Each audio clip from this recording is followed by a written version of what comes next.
Thank you very much for joining this very interesting event on social media ban.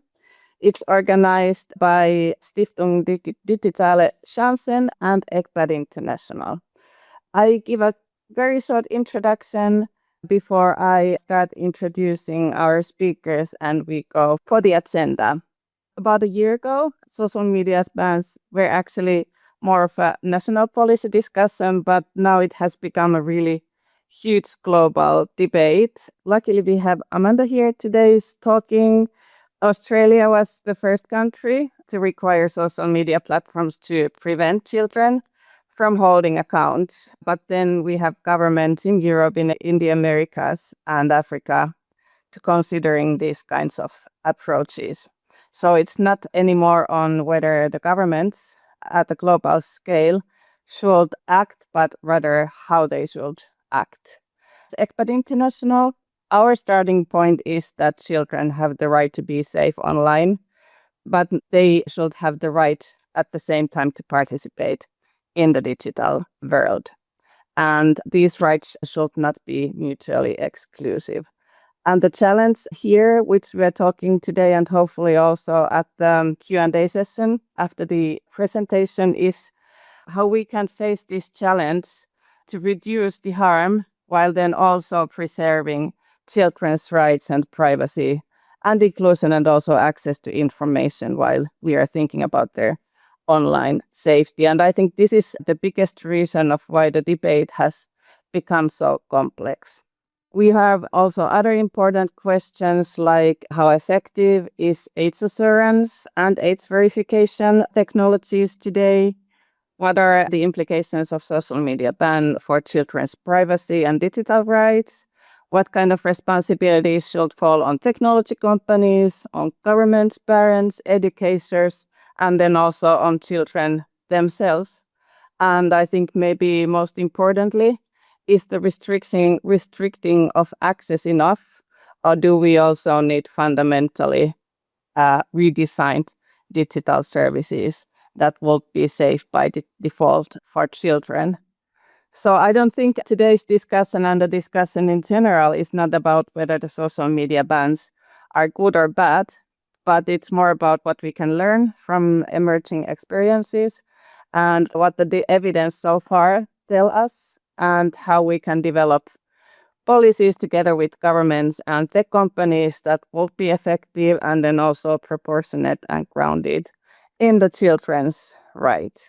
So we have an absolutely outstanding panel today that brings together perspectives from research, policy, child rights, and then also from practice. So today we start with Sonia Livingstone. She's from the London School of Economics and Digital Futures for Children Center. She will talk about child rights lens on online safety. Then we have Amanda Third. She's the co-director of Young and Resilient Research Center of Western Sydney University. And our Jutta Croll and Torsten Krause, they will then tell us more about the most recent developments in the policy field, especially on the European Special Panel, and then Karsten tells us more about German expert commission. Without more explanation, I'll give the floor for Sonia. And just to note, we will then have an invitation and conclusion and farewell in the end of the session after the Q&A. Thank you, Sonia. Yeah. Thank you, Salla, and it's a pleasure to be here and addressing a very topical question that has certainly taken over my year, and I suspect many of us now find ourselves debating the ban. So we're here to address these questions from a child rights perspective, and I suspect everyone on the call knows, but just to say what remains so important. The UN Convention on the Rights of the Child is the most ratified UN treaty there's ever been. It's international law. It speaks with authority. It takes a holistic approach to children's rights and to children, and it treats all their rights as interdependent and indivisible. It recognizes that they are privacy and participation must both be realised. Safety and children's expression, we need to find a way to allow all of these, and we need to do so in a way that respects children's evolving capacities as they develop from birth through 18. So with others here on the call, I had the privilege of supporting the Committee on the Rights of the Child in producing General Comment 25. And that really is the key document that sets out how children's rights apply in the digital world. And I hope and believe that it continues that sense of a considered and balanced approach that is holistic in recognizing children's rights, but that addresses the challenges of the digital world. And the challenges of the digital world are many, as we know, but it is the real world. It is not some virtual other space. And it is children's world. It's the world that children grow up in. So today's position, as one country after another argues for and brings in a social media ban, seems the very opposite, to put it simply, of that kind of considered, balanced and child rights respecting view. It doesn't talk in terms of rights. It doesn't talk in terms of children's voices and what they are calling for. It seems to be delivering political quick wins. It prioritizes parents' voices over children's. It makes no reference to the kind of wealth of child rights mechanisms that have been developed over years, child rights impact assessments, best interests of the child consideration, and so forth. So we find ourselves, I think, in a dilemma that we perhaps did not see coming. Perhaps we should have seen it coming, but child rights organizations somehow seem lined up against public health organizations, many policymakers, politicians, and people here may know that many child rights organizations, together with many academics, have been signing letters and petitions to governments and sitting on commissions saying the social media ban is not the way that respects children's rights to bring about a safer and more inclusive digital world for children and indeed for everybody. In Britain, I watched the headlines as well as the policy, and the headlines make an extraordinary slippage from a social media ban to banning children. And sometimes that is the conversation. We are now going to ban children. Yes, ban children from the digital world. And we have tried to reframe. No, can we argue for a restriction of industry accessing children, the ban on restriction on industry, but somehow the phrase banning children is prevailing in the public mind. And I wonder, in this extraordinary mix of voices, where the industry sits. The industry, it seems to me, is rather quiet on this topic. And perhaps I'm hearing that the industry is more in favour of a ban than it is for the more considered regulation that many of us would have been advocating for some time. And perhaps if there is a ban, industry will no longer have to make provision for children's safety. They can cut even more of their trust and safety personnel than they have so far, and they will no longer be in the firing line of governments seeking compliance as they bring in more regulation. So I've been asking myself, how did we get here, to the point where child rights seems to be somehow lined up against so many powerful entities?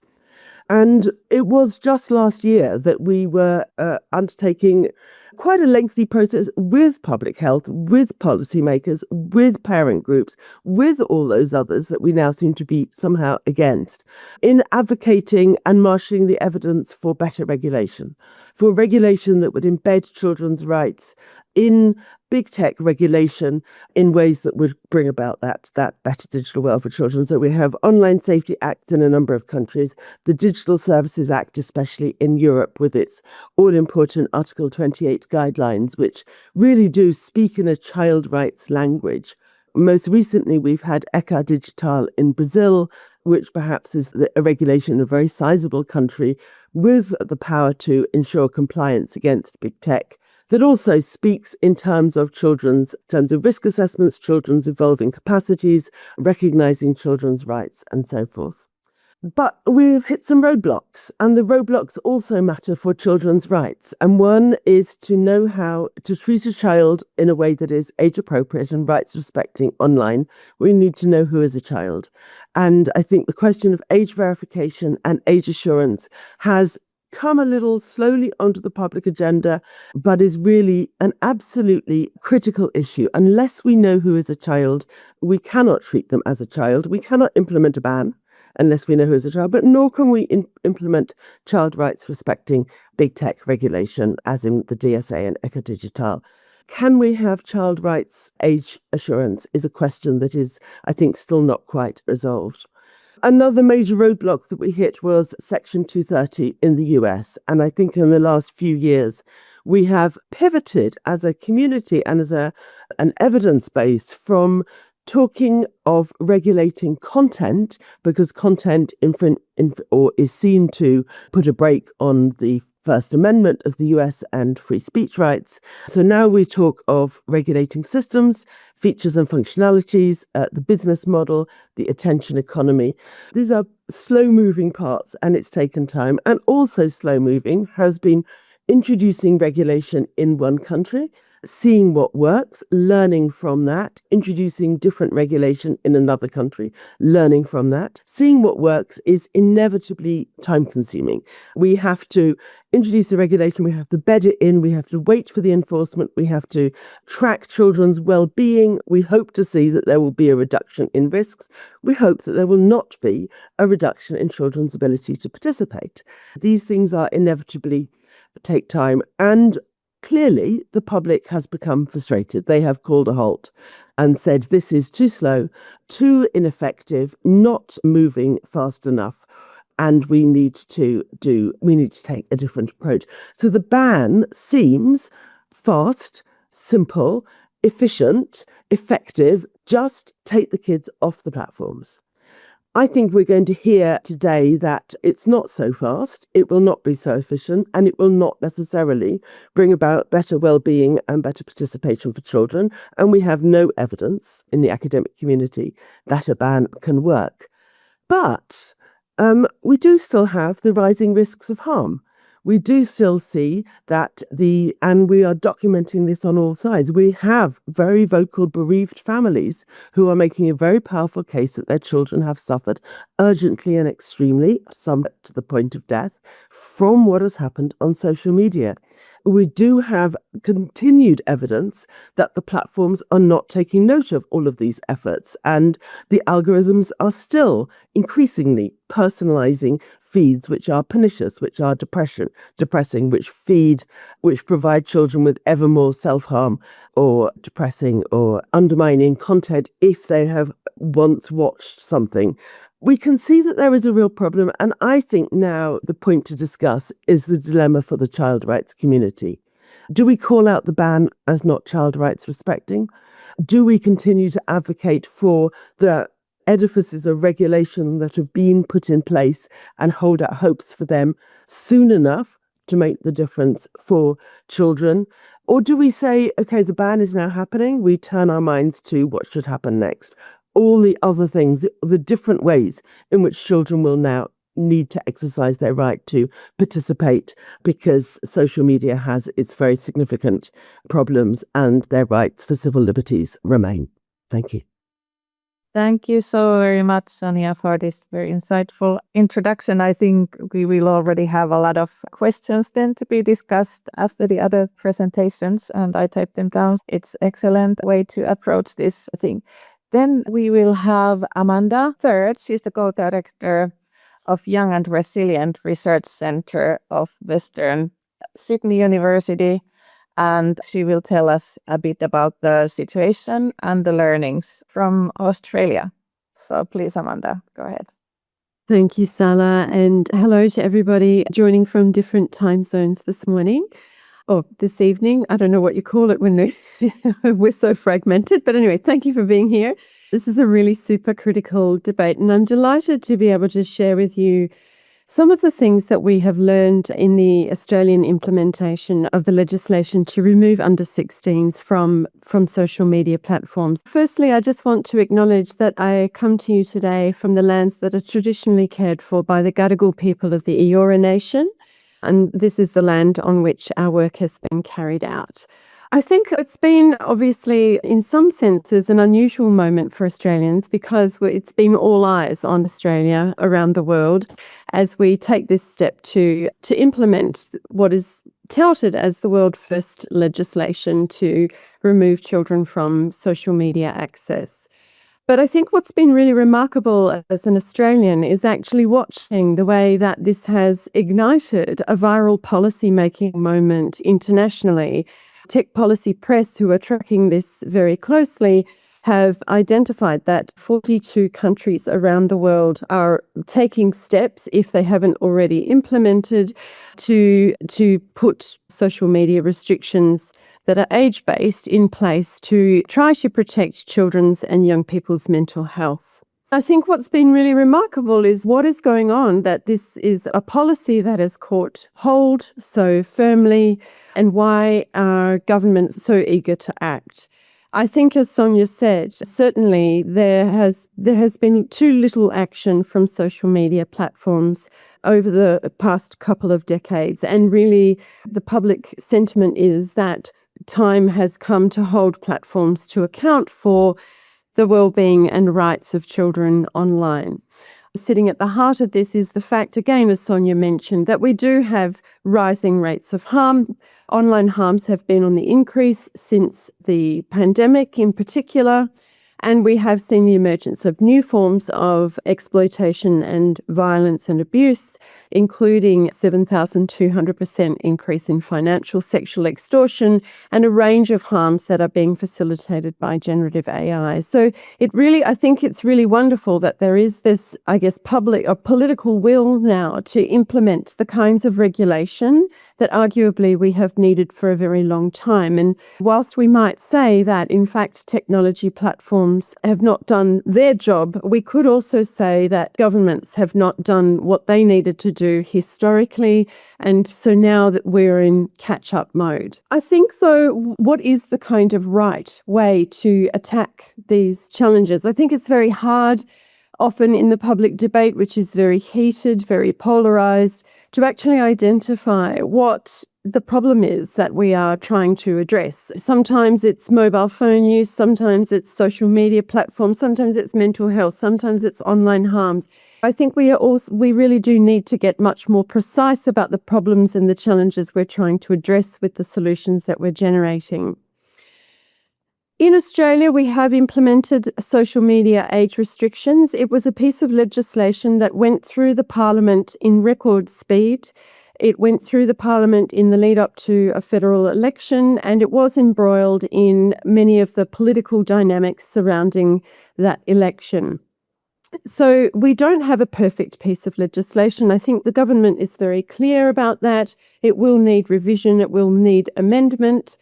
And I think there's a really robust 2-year longitudinal evaluation of the implementation of this new legislation underway. It's being led by the Stanford Social Media Lab, and there is a very robust international advisory board advising that evaluation. And we do hope to have evidence emerging fairly soon. We don't currently have anywhere in the world any evidence whether or not bans can or cannot work. And unfortunately, we do, as Sonia said, have to wait for the evidence to come before we can make those sorts of claims. And so really, I think one thing that I would caution against is looking at the Australian example and concluding that it either has or has not worked. I believe we're not at the moment where we can make that call. What we do have is some emerging evidence, and the first round of data collection has just been completed. The report is in process and will emerge any moment. So these statistics on your screen come from prior reporting. So far to date, the only publicly available data is really from studies that were undertaken by the eSafety Commissioner and others prior to the implementation, and then the first compliance report that was released in March 2026. What in the lead up to the implementation, what we saw was that a very large number of parents, or of voters rather, not all of them were parents, approved of the restrictions. But as the legislation was implemented, there were growing numbers of skeptics about whether or not social media age restrictions could indeed solve the challenges parents and carers wanted solved. Research commissioned by the Australian E-Safety Commissioner, the Australian government actually, showed that 1/3, 1 in 3 parents would help their children circumvent the legislation, which shows you that parents were divided about what the right approach is to regulating children's digital media practices for their well-being and their rights. Fast forward 6 months or so, and what the first compliance report showed was that 4.8 million underage accounts had been removed by social media platforms as of the middle of December. And by March, actually, this year, 300,000 more underage accounts had been removed. These are the accounts that social media companies, where children had declared themselves to be of an age that would have been underage at the date of implementation of the legislation. What we don't know is how many users this number represents, because of course children will have multiple accounts. The disturbing piece of news coming out of the first compliance report is that 7 out of 10 children continue to have a social media account. And there are some reasons perhaps for this statistic, which I'll go into in a moment, but it's not clear from this first compliance report whether the problem is with the legislation or the problem is with technology companies' compliance with the legislation, or a combination of these things. I think the key thing to really call out here is that not all technology platforms have responded in the same way, with the same enthusiasm, and there have been the compliance report calls out some what Australians would call shonky practices. Okay. But let me talk to you a little bit about why we're seeing some of this and where we're up to. Bear in mind, it's a staged implementation process, so platforms were required to immediately remove all those users who were underage. And then the next step was to begin to use age verification technologies and age inference technologies, whereby we use not just biometric data, but also to dig deeper into users' habits, to look at who people are connected to, what kind of content they share, when they signed up, what sorts of things they talk about, how often and at what time of day, those sorts of things, in order to infer who might logically be a child. And so really, we're only at the point now where data collected from May, June onwards would be capturing those most recent changes and implementation steps. The legislation in Australia was implemented mid-December, and it affects all children under the age of 16. And what it does, though, is it prohibits children from having a social media account. It does not prevent children from accessing social media without an account. All right. And we know that obviously social media accounts are one way that technology platforms target safety features at children and young people. Arguably, what the legislation may have done indeed is actually to have removed a key layer of protection for children and young people. And so this is one thing that the government is going to have to look at very carefully. The fines were originally 50 million. They've recently been doubled by our Prime Minister. And I think the government has progressively realised that actually implementing bans is not just time-consuming, it also takes enormous amounts of resource. And I guess there really has been a lot of talk here in Australia about how to strengthen the powers of the E-Safety Commissioner in order to be able to undertake the investigations that would enable her to hold platforms to account, but also what kind of enforcement budget is really required. This will result in some major lawsuits, we expect. So I think for those people who think of bans as a kind of stopgap measure while we work out what to do next, I think the experience from Australia is showing us that actually the volume of resources required could be spent perhaps doing other things, taking more targeted and direct steps to addressing the challenges we see, rather than trying to ban children from social media. There are exemptions for educational services and messaging services, But I think another major flaw of our legislation is that the applicability of the legislation is at the discretion of the communications minister. And what this means is that the minister has to identify which platforms are covered by the legislation. So we are, in a sense, caught in a perpetual game of whack-a-mole, or as one commentator quipped recently, whack-a-marsupial, in order to make sure that the legislation can be implemented effectively with children in mind. So yes, this is one of the challenges. And of course, what it means is that it does create the dynamics whereby children are encouraged to migrate from one platform to another in order to avoid the platforms that fall under the legislation. There is also no exemptions framework, and I think this is really the critical thing. I think when it comes to thinking about children and young people and what they might need, we've been very focused on protecting them from harm, but we've really only been thinking about protection in terms of restricting their access to social media. We haven't been thinking about the fact that 2 decades of research shows that the best way to protect children is not just to restrict their access or restrict their exposure to harm, but also to strengthen their protective capabilities. We haven't been thinking at all about all the benefits that children derive from being online, the ways they exercise their rights, and the well-being effects that produces.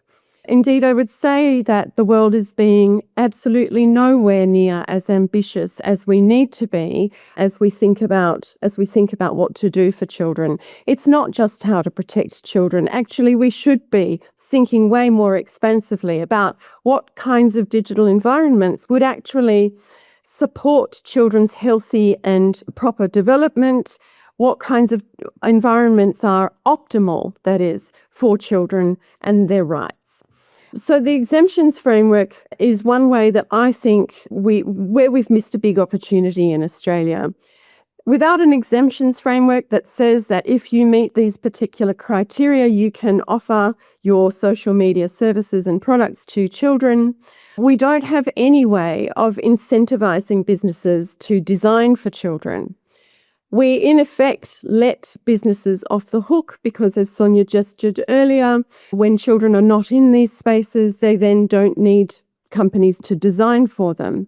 I think the better thing for us to do actually is not to remove children from social media, but to keep them in place and to set very strong technical standards for companies about what they must do in order to build proper environments for children to engage in online. And in doing so, we incentivize businesses. We create a level playing field that then demands that businesses step up to the plate and deliver on their obligations to children. So I think I would say that if we have to have a ban, there has to be an exemptions framework because there has to be some impetus and way of holding technology companies accountable to children. Bans are very difficult to enforce. We are learning here in Australia. Many children are circumventing the ban, the legislation, and we really need to be able to hold technology companies to account. But I think if you have to have a ban, it has to have an exemptions framework. But what I would really rather see us all do is to come together across jurisdictions, identify those technical standards, identify what kind of world we want our children to live in, and to then legislate those cross-nationally agreed standards into national legislation. And this would give us a much quicker route to addressing some of the challenges that children say exist online. So I guess the summary here of the Australian legislation is that we've definitely got a stick, but we don't have a carrot. All right, so some of the things that have been going on in Australia, as I say, there is this very large problem of circumvention. We are seeing children migrate to alternative platforms. And I think one of the things that parents and carers certainly didn't anticipate is that our children have become less visible to us online. They are pretending they're not on social media, or they're busy moving into spaces where we don't normally find them. I think this potentially creates a greater parent burden. Certainly, there are privacy concerns related to the implementation of the legislation. And as I said, there is this problem of how we keep platforms accountable. All right, so what do we need instead? As I've already begun to gesture, I really think we need a much more robust and regulatory ecosystem supported by cross-sector coordination, where we really focus in on regulating features rather than platforms, or to put it differently, where we stop thinking about how to regulate children and their access, and we think in seriousness about what kinds of regulation are required to regulate business and transform the business model. All right, and I think we need to, all of this work must be done in partnership with children and their families, but really I think this is where we need to head next. There are many other things here that I would propose as alternatives, but I'll move on now and perhaps return to these if people are interested in the discussion. Lastly, I just want to finish by saying that in Australia, I think there's a very keen eye on not just whether or not the ban is keeping children off social media, but really what both the intended consequences are and the unintended consequences. I think one of the things that's often slipping through the conversations we're having about bans internationally are the implications for children's participation rights. It strikes me as, it gives me a lot of pause to reflect, to realize that at the very moment that there's a declining faith in democracy around the world, at the moment when children and young people around the world are saying that their governments are not listening, and not that they are disengaged from politics, but they feel alienated from democratic decision-making processes, it strikes me as very strange that we would take away one of the key ways that they learn about, organise and take action on the issues that they care about. Issues that are not just little issues that impact locally, issues that increasingly operate at scale, like the mental health challenge, like climate change, poverty, discrimination. I think what we need out of our next generation is for them to be able to imagine themselves as part of a global political constituency that is able to face these large-scale, somewhat intractable challenges. That's the kind of imaginary that we need our young people to grow up with, and arguably, bans are militating against that very possibility. I'll leave it there. Thank you so much, Amanda. That was so very interesting and very helpful, and also a lot of points for discussion. For us to keep in the schedule and to have plenty of time for the discussion, we now have Jutta Croll from Stiftung Digitale Chancen, and she will tell us the latest news from the European Special Panel. Thank you, Jutta, for coming. Yes, thank you so much, Salla, for your introduction, and also thank you to Sonia and Amanda for giving their insights on the situation. As a co-founder of the Dynamic Coalition on Children's Rights, together with Ecpat International, I'm very glad that so many people have taken the time to share this webinar and to join this webinar, because I really do think we are at a crucial point. With regard to the special panel, I can tell you that the President of the European Commission, Ursula von der Leyen, already announced in 2025 in her State of the Union address that she would set up a special panel on experts to help her to develop a strong and practical European approach to keep children safe online.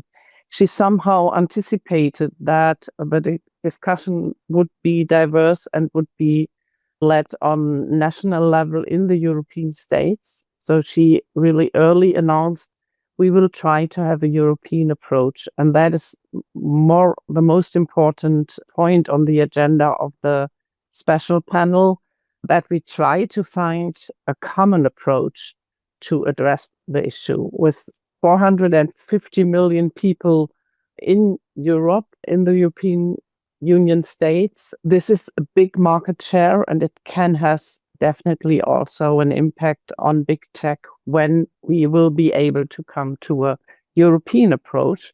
Although we have seen that many countries in Europe already have taken their decision or are in the process of taking a decision whether they are going for a ban or not for a ban. And thank you so much, Amanda, for showing us the map and making clear that some countries like France, for example, have already implemented their legislation while others are on a way. I'm not authorized to tell you what the special panel will come up with next Monday on July 13th. The recommendations will be made public by the two co-chairs, which is Dr. Maria Melchior from the French National Institute of Health and Medical Research and Professor Fegert, who's from the Department of Child and Adolescent Psychiatry at the University of Ulm in Germany. So you will see from both the chairs of the panel that there is already an approach that is based on the well-being of children. But what I can also say is that children's rights have featured pretty well in the debates. So it's not only about their right to be protected from physical harm, but also from mental harm. And their well-being, their mental well-being is in the focus of the group. I would like to refer to what Amanda said as an opportunity for exemptions, and that is more or less pretty much also in the focus of the special panel when we are talking about the Digital Services Act Article 28 guidelines, because these guidelines are setting the frame for when, how, and in which way the services and the platforms could create a safe environment for children. And once the environment is as safe as is attempted, then there would probably not be the need for having a ban for social media. So also the Article 28 guidelines are pretty much detailed in regard of the functionalities of services, and they go a bit beyond the Digital Services Act themselves, because the guidelines also address gaming platforms, which are so far not in the scope of the Digital Services Act. Nonetheless, the Digital Services Act more or less sets the framework, and that is also part of the whole debate about whether national regulations in Europe could even come into force or could be implemented, because the Digital Services Act is in the remit of the European Commission. It's in their remit to regulate the platforms, and it's not in the remit of the national governments to do any regulation. So although we are seeing these, like in France, the legislation that is already implemented, and that's addressing the young people themselves, prohibiting young people from access to the platforms, not putting the responsibility for the safety of children on the platforms, but putting the responsibility of the children to the children and also to their parents, who should ensure that the children do not have access to the platforms. That could be done in the national regulation, but when it comes to the platforms, holding them accountable, it's always in the remit of the Digital Service Act, and that means on the European level. Just in regard of what the panel has done, the panel has met 3 times. First, the first meeting was more or less to review the risks and benefits for children's online use, and we are really grateful that it's not only a review of risks, but also the benefits have been brought forward pretty much, not only, but also by the young people themselves who were part of the panel.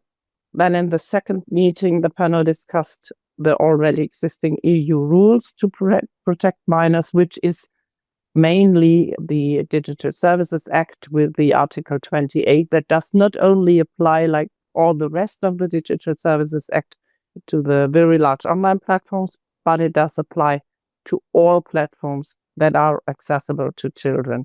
And they have to ensure high level of privacy, safety, and security for minors.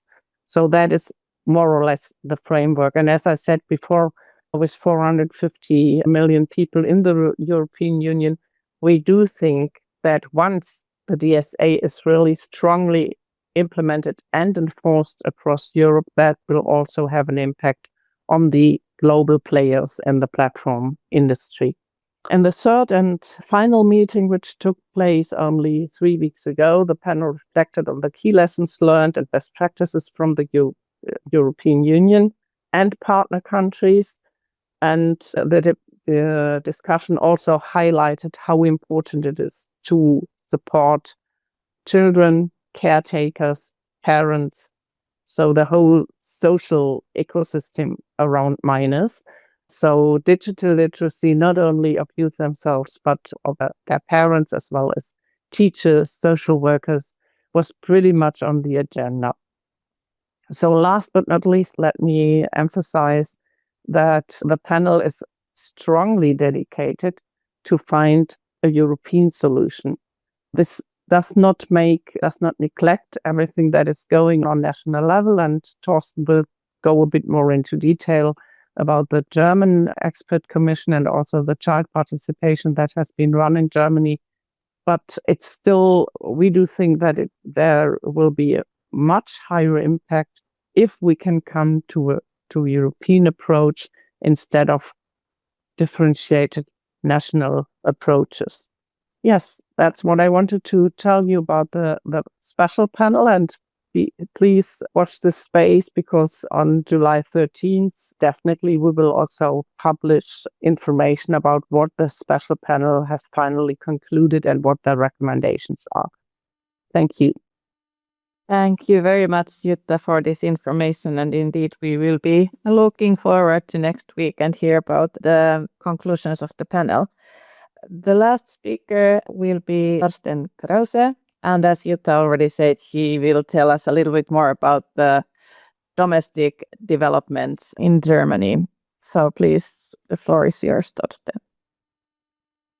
Thanks, Salla, and also, of course, to Jutta, Sonia, and Amanda. Hello and welcome to everyone who's joining us. It's great to have such an interested crowd with us in this webinar. Yeah, as we are running really fast through the webinar, I will try to focus a bit and will give you a short glimpse of what is going on in Germany. As, of course, in other countries and states too, there are expert commissions, panels, whatever they call it, established to find out, to negotiate what recommendations are necessary, what to do to make the digital environment safer for children. And so it was also in Germany. Our commission was set up last September. There are 18 experts coming together from several professions discussing how to make the digital environment safer for children, and they had the aim, the objective to work on 4 streams. So it's more or less general child protection in the digital environment, but also to have a look on health consequences, especially mental health consequences of the media usage, to strengthen thirdly media literacy, and fourth, to deal with the impact of artificial intelligence of children and youth. And when the expert commission was established, they had the great idea and have the thought that it is meaningful, but not just meaningful, because it's necessary to let children participate in this process, because all what they will find out, all what they will recommend will have an impact on children's daily life. And in regard with the CRC Article 12,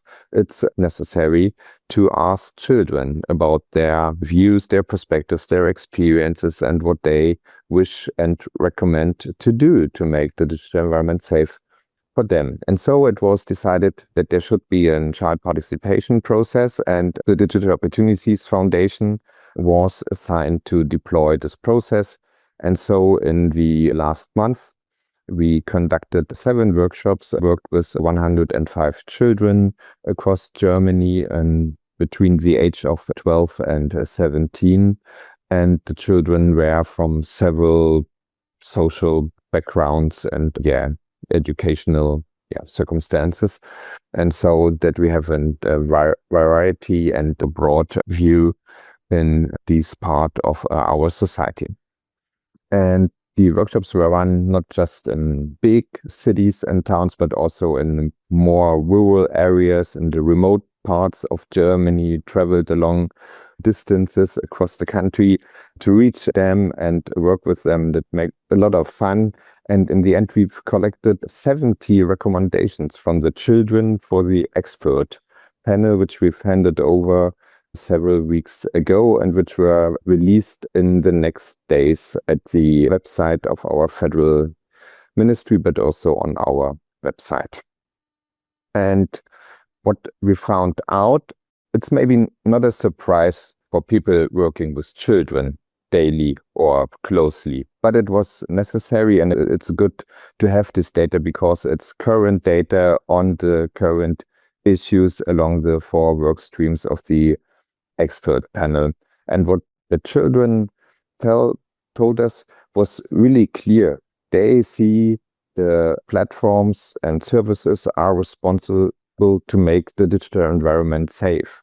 They do not want to have this responsibility by their own. They say the platforms and services are responsible to create age-appropriate services, to have age-appropriate designs. They must invest in safe environments, and it is necessary to create a safe and secure digital environment that we can take part.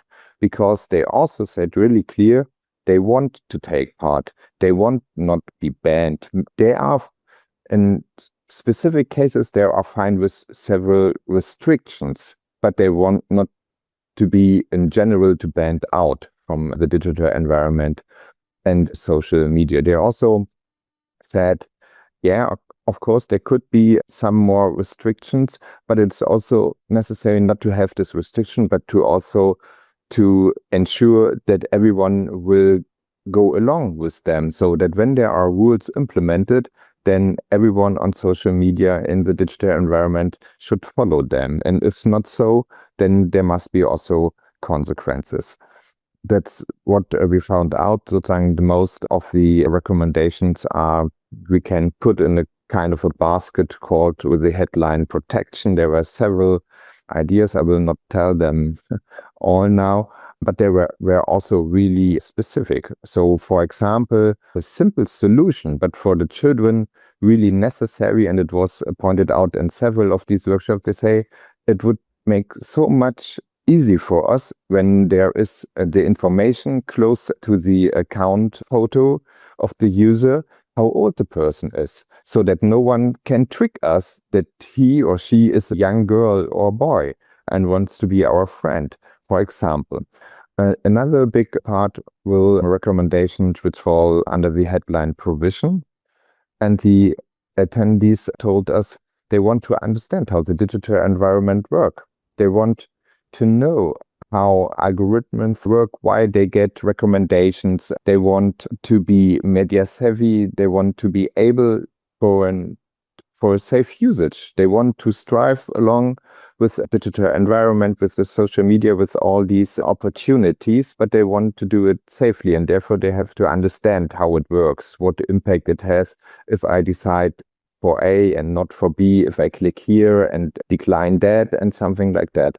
So they want to be informed on that, and they want to learn about. And they also told us they want to be themselves to become media savvy, but they also want to be that their parents, that adults around them, that their teachers are media savvy, because they recognize so often that they don't know what's going on. And if they are in situations where they need help, when they ask for support, when they want to share experiences, then they too often are in situations with adults who do not know what they are talking about, because they don't know the service, they don't understand what's the fun of it, what you can realize or experience in the service. And if they don't understand that and don't know the service, they cannot help them to cope with a situation, to challenge situations, or to come along with them. And so they have a really strong pledge to say, we want to have competent media savvy adults which we can reach out and ask for help, and which can on our side. And it could be parents, of sure, that could be teachers, it could be social workers, and maybe, I'm not sure because we don't ask it that directly, maybe they also want to have these media savvy adults that they can help them circumvent age restriction, as Amanda reported that 1/3 of the parents do. in Australia. I'm not sure about if that's also intended, but maybe it's a kind of a precondition to have some knowledge, so also to help children to do that. So we had a lot of recommendation in this field. And last but not least, there are several recommendations in the basket of participation. The children want to take part, and they not just want to take part and accept what's them given by the services, but they say, we want to design our online experience by ourselves. We want to have more features or mechanisms to say the service, I want to see more of this and that, but I don't like X, Y, Z. For example, I like to use the feature ABC, and I don't want to be contacted by strangers and something like that. So to create your own digital experience, your own environment within the service, that's really necessary. And also, if they use current feedback mechanism like reporting systems, they want to know what's happening. What is the service doing with this information? They want to get an answer and information on that. And they also want to know how this works, because sometimes they have impressions, if they report too much, that in the end they have restrictions by their own, but not to the people who them reporting on. And also, it turned out that they do not want just to create and to participate in their own online experience, but want to participate in the shaping of the whole system. And that's also along with the UNCRC, even if they don't mention it, maybe they also don't know it, but they expressed that they want to shape the digital environment, not only with regard to their own digital experiences, but in the whole. They want to talk with the services, how they should be designed, so to attract children, to keep them safe, and to fascinate them. And also, even if they say, wow, it's really cool that we have these workshops here and that you deployed them and also give us a positive feedback how we do it, they said, yeah, that's fine to have this workshop, but why we are not sitting on the table in the expert commission? That's what they asked them, and it was really cool because we had in every of these workshops, there were partners or members of the expert commission, so they can talk this directly with them. All these recommendations, the 70 ones from the children, we handed over to the expert commission, and the expert commission revealed their recommendation to the government, to the federal German government, on June 24th, around about 2 weeks ago. And the expert commission, that's really a good result, had a really clear stance. And maybe that's also a difference to expert commissions in other countries, which we can see working on. They say the digital environment must be child-friendly. And the quote in the press conference of one of the co-chairs was, it's not the child who must adapt to the digital world, but it's the digital world that must adapt to the child. And that's the thinking of the expert commission. And that's also what you can read in the report on several descriptions and several articles, that there's a pledge to put the child in the center, and then go through the development stages and phases of a child, how children are developing capacities and capabilities, and think from these steps on what to do, what is necessary to keep them safe online so that they can participate.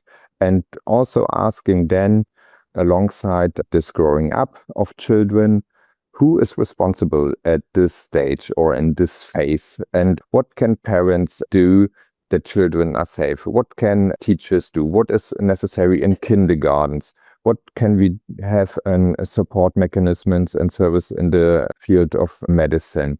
What is necessary in child and youth welfare? And maybe also what is necessary, what can do maybe the presence of police in digital environment as another topic. So all at once, they handed over 56 recommendations to the German government. And one of the pressing question, or what all want to know in the press conference when they released this, what is about the age limit? And the conference did not clearly decide on that. They don't say we prefer an age limit. They give two choices to the government. They say if the government want to decide on an age limit, in this case, we recommend 13 and argued this alongside with the development phases of children and also with their needs and rights in regard also to that what Amanda mentioned in the end of her presentation, that it's a kind of a strange situation. We want to be citizens that take part in democracy and ban them out from news and from relevant discussions, what's necessary for them. So we cannot keep them out from social media if we want that they take part in our society, for example. So if the government want to decide for a general age restriction, then they pledge for 13. But they say maybe another way could be more a risk-based approach and not to generally ban or restrict a service, but to say maybe this feature or this functionality inside the service should be an age label. So maybe live streaming is for the older ones and direct communication from strangers is also for older ones, but it's okay to read, to comment, to post also for younger ones, but to have a risk assessment of every service to go in this and then decide by every feature on their own and the situation created inside the service. So all in once, there are 56 recommendations. They are really meaningful. It's a really good approach and package handed over to the government. And now we will see what the government's doing with that, how to handle it, if they are picking cherries, if they take the whole package. And yeah, I guess we will see also that the German government will wait some days, weeks, maybe also recognizing what the European Special Panel do, because the Youth Ministry, current Green, but also the experts are recommended to have a joint European approach, to go together and not every state alone having their own single solutions. And so we will see how that turned out in the next days. Thank you so much. Thank you so much, Torsten, for all that information. It's always so lovely to hear about the children's views. It makes everything so much more meaningful. And greetings for those children if you are still in contact with them. Thank you everyone for these excellent presentations. On that basis, it feels like we should have at least 3 follow-up meetings to be able to discuss all these topics that have been raised. And actually, I think it's a good idea to have those maybe during the fall so that we can open a more detailed discussion as child rights organizations. I thought we could first have questions. Oh, Jutta has something. Yes, I do think that maybe the first question could go to you, Sonia. It's from Claudia Silva, who wrote, I'm a researcher at the European Commission's Joint Research Center, examining the impact of virtual platforms on minors. In my research with children, I have heard them describe some platforms commonly defined as gaming platforms as social media. However, regulation has so far focused mainly on social media rather than games. And Sonia, could you give your expert view on the convergence between games and social media? I do think that it's in your remit. Thank you. Delighted. Yes, I think the definition of social media has been challenging. It has an everyday meaning. It has a technical meaning in different legislations. And even the notion of engaging with social media, as we learned from Amanda, means do you use it signed in via a profile or are you watching a platform? And as we know also in the European Special Panel, that question of whether social media includes messaging. I think the European Commission has now said that WhatsApp is included as social media because they've added a communities function. Does it include gaming? And as we have tried to argue in our centre, children are engaging with a digital ecosystem. Children game while chatting on Discord, through contacts they have made on Instagram, by also watching other people playing games on YouTube. They are in an ecosystem and they share a lot of links and comment functions which keep a community of interest together. So from a child rights perspective, I would start with the fundamental, which is that children are seeking to engage with each other. And as they get older and as with their evolving capacities, they seek to engage more widely. And I think, as Amanda very beautifully said, they are engaging politically because they are facing some generational challenges, which are going to also require a wide, if not global, scope. So I think a lot of parents are saying, why do children need all these friends? Why do they need 500 contacts? They could be friends with the 7 kids in their neighborhood or with their class. And there is clearly something fundamental driving children to want to engage in the social space that matters for their society, the social place where politics and participation counts on the scale that might have consequences. And also, I think, as Torsten very well put it from the children, there are very many different reasons why different children, because of their particular positionality, are looking to find people like them who are not in their immediate vicinity. So it's the social impetus. Then we have to map this onto our kind of clunky and ill-defined notions of social media gaming and so forth, and it just doesn't fit.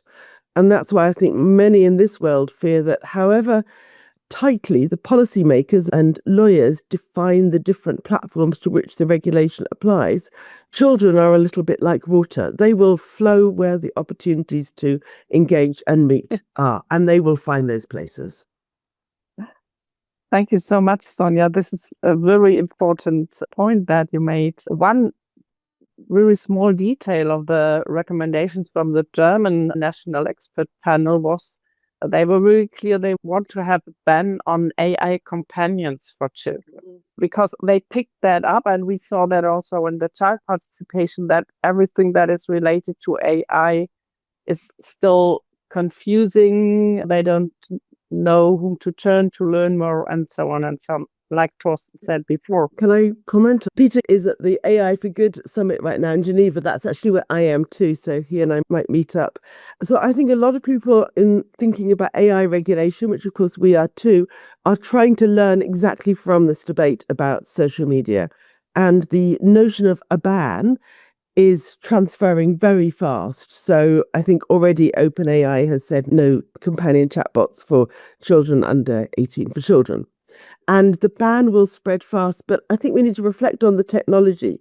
So the companion AI is there in the chatbot that misleads the child or teaches them to love it, but it's also there in the AI tutor, which many governments have great hopes for. And it's there in the mental health bot, which many clinicians are hoping will advise our children because we can't afford the mental health services for the mental health crisis. So the common name for the bot doesn't map on well to the different ways in which it's being used. And again, I think we will find that we have limited children's opportunities in seeking to keep them safe. So we need better design. Yes. Yeah, and I think the same would apply, Sonia, to algorithms. There's a big call here in Australia to ban algorithms for children. But of course, algorithms deliver many benefits for children, including good safety protection. So, yeah, I do think we need to anticipate these debates. I too would agree that is where the debate is going next. And I think if it's hard to use age-based restrictions to regulate social media, I would say we are trying to boil the ocean if we were to implement that in relation to AI. Thank you very much. I see another question for Amanda from Matilde Bausa. She loved your points, Amanda, about the need for an exemptions framework and to incentivize good digital design. But what should be this exemptions framework? Is there sufficient agreement between experts on what defines good design, and can it be distilled down to concrete features and mechanisms in a way that it can dictate what should be banned and what should be exempt?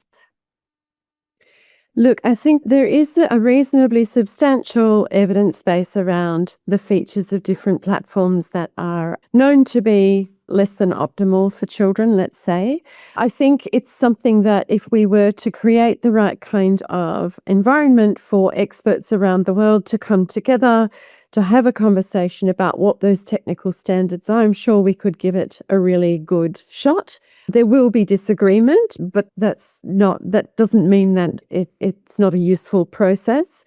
And indeed, I think actually to ignite that debate and to really turn those questions inside out would give countries a lot more food for thought about the approaches that they might experiment with, because all of this regulatory work is in fact an experiment at this stage. And so I would like to see it much more driven by the evidence base, driven by what we have learned from children and young people over the last 2 decades.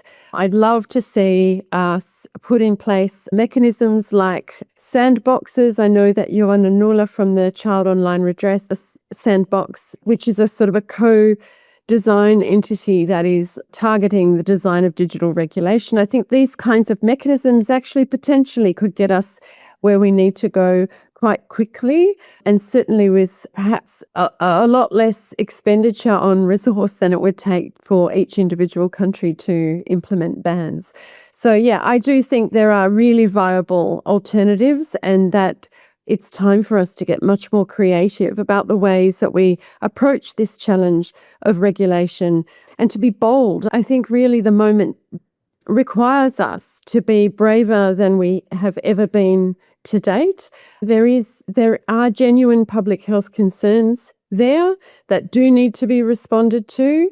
Even though the science is contested, we have to be able to draw conclusions about the actions that we should take. And I think, as I said earlier, I think really to date we've been thinking in a very small corner of the universe, and we need to really radically expand the sorts of options that we consider. We know from 2 decades that it takes an ecosystem of regulation to ensure that all children who are not equally unsafe online, right? All children can be as safe as possible and benefit from the digital world. In terms of what the exemptions framework looks like, I'm not going to be bold enough to say to make that call in a webinar. But yeah, I think there are lots of things that we can consider. Yeah. Thank you, Amanda. I see Jutta probably has something to add or comment here, so please go ahead, Jutta. Yes, thank you, Salla, so much. I really do think that, at least for me, I cannot say I've ever seen children featuring so prominently in politics. So it's the momentum that we have right now, that people around the world are aware of the situation, are discussing not always what I think is the best solution, but at least children have been put on the agenda and politicians are considering to find the best ways to go forward. And I do think that is a really good situation. We are raising our voices. All of you who are in this call, I think, are raising their voices to come forward, to be more creative, to find better ways to make sure that children are safe. And what's definitely clear is the digital world will not go away. It will stay, and it will be the world where children are living and where they are exercising their rights. So let's take this opportunity to go forward, I would say. I'm now making an announcement, although we are not at the end of the debate, but this webinar is anticipating that we are going to have a session at the Internet Governance Forum, which will take place in Nairobi and Kenya this year in December, the week before Christmas, when everybody will be very busy, I assume, but still we are hoping that the multi-stakeholder advisory group that is setting up the program within the next weeks will also pick up on this topic, and maybe we can achieve to have a main session on this important issue. We see so many people have now joined the webinar today, and probably we will also have a good opportunity to discuss this with a broader group of participants than at the Internet Governance Forum. But back to you, Salla, because I'm not don't want to close the meeting right now, but I thought it's very important to make that point that we will have the opportunity to meet again and maybe also in person. Thank you, Jutta. And yes, excellent point and very important. And I think like we are co-hosting and co-moderating. No worries about that. Do we have other questions now for the speakers? Or maybe updates from your countries and organizations? We had almost 140 participants, so it's a very diverse group that's coming together today. I see Sonia raising her finger. Since I'm at the Global Dialogue on AI Governance, and yesterday I wanted to bring into the conversation that the Secretary General Antonio Guterres made a speech which featured children and children's safety very prominently. And he offers a model that we haven't, I think, quite discussed yet, but it's a model that I see some child rights organizations reaching out for, which is to think about digital services as products and to call for their regulation as products before they reach the market. So as he says, we do not let medicine reach a child till it's proven safe. We test every toy, yet technology, he's talking of AI, but thinking also of social media, has reached children before anyone asked, and now we see the cost. So I think the argument for product safety and product testing in advance of entering a market can sound very much like a ban. And we need to navigate that. And I also hear many saying the ban language has itself become weaponized and kind of impedes our discussion. So I just wonder what people think of the argument that these are products. We should test them as we test any medicine or any toy before they enter the market. And since they impact children, we should know the safety first. It won't save children. Somebody made the point at my meeting yesterday, you can design a beautifully safe product, but people may still behave badly on it. And I think these are two very different challenges that we're facing, the bad actors within the space, but the design of the space. And I think our regulation can address both. They're separate points. So maybe this is a way forward. It certainly has the highest authority behind it. Thank you, Sonia. I see Shireen. Hi, thank you. And thanks very much for this very interesting discussion. So I'm calling from India, and I've been working very closely with our government here and the ministry on looking at many other countries, how best to regulate. Obviously, it's a very different environment for the vast majority of children here, especially in rural India, who have shared devices, etc. But I wanted to ask a couple of points. One is to Amanda, that are you saying that in a way the age restriction, I don't like the terminology ban, but increasing the age or having an age restriction is probably not the best way for countries to go because of all the difficulties circumventing, etc., but also because it's hard to enforce. Is that something that you were saying is a learning, and definitely not as a kind of first measure? Because one of the things is because companies don't comply, and they really don't, then is this at least something that we're protecting this age group? But I just wanted to clarify that. And I agree very much with Sonia's recommendation. I think definitely there should be testing before, perhaps a child rights impact assessment of products before, especially with AI. And again, in countries like India, they're looking at AI teachers, AI tutors, and no thinking about safety, well-being, etc. Yeah, I would plus that one as well, Shirin, around Sonia's point. Yes, so I do think that if you're going to go towards an age restriction policy, it's not a temporary measure. It takes enormous effort. It takes real commitment. And I think can't be thought of as a temporary measure. And not least because you intervene in a very complex system. I think one of the other learnings that I didn't talk about in Australia is that we have had many years of considered regulation to protect children online. At the time that the bans came into effect, there were 7 or 8 other quite major initiatives underway, such as a Children's Privacy Code, an online statutory duty of care, different bits and pieces. And all of that considered legislation had been premised on the fact that children would be in these spaces. And then you have the age restrictions come over the top and really has in a way undercut the strength and the teeth of that other legislative works. I think banning sounds simple, but actually our experience is it's very complicated. It's not to say, and it is very difficult to enforce. I think this is one of the learnings coming out of Australia is that you do need significant resources, but you also need information gathering powers and capacity to hold technology companies to account and so on. Yes, I don't know the figures. This is an opinion, I guess. It's not that I know that it's cost the Australian government X amount of dollars to implement the policy,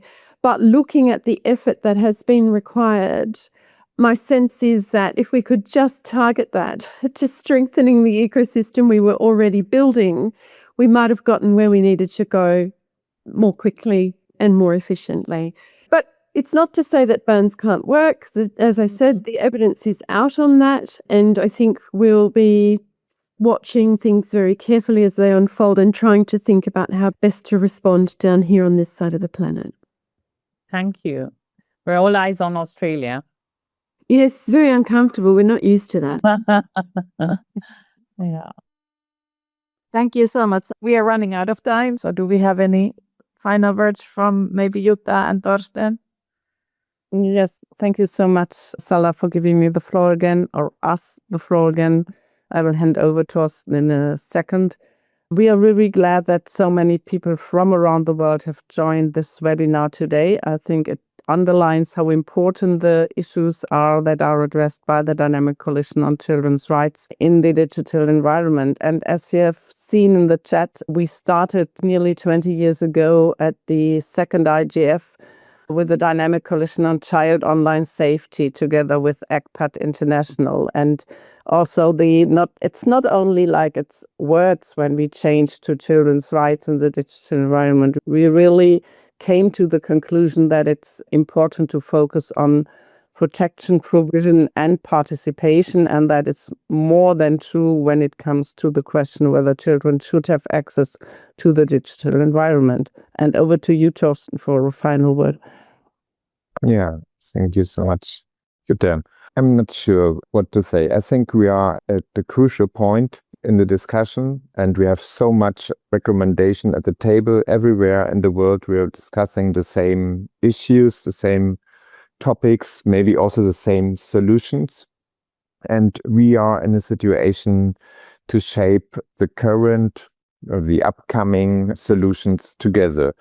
And therefore, it could be a meaningful place to come together also in the Dynamic Coalition on Children's Rights in Digital Environment. So I would like to invite, as Salla already done, to invite everyone who's not joining the Dynamic Coalition yet to come to the Dynamic Coalition, to subscribe to our email list, to take part in webinars, to follow in the regional initiatives of the Internet Governance Forum, and if you are able, also, of course, for the annual conference in Nairobi this year in December. It would be great to see you also, not just on the screen, but maybe also in person. And if we could work together on these topics, that would be really great. Thank you so much also to Salla for moderating the session, for Jutta, for Sonia, and to Amanda to bring in your insights, your expertise, your time, of course. And yeah, thanks for your engagement, and also for the engagement of everyone of you who is joining us, because even if I don't know every one of you, I guess that if you are interested in the field, working on that in your respective country and going forward, and yeah, we can support each other. Let's do it, yeah, together. Thanks. Thank you. Have a nice morning. Have a good day. Have a good afternoon and have a good evening.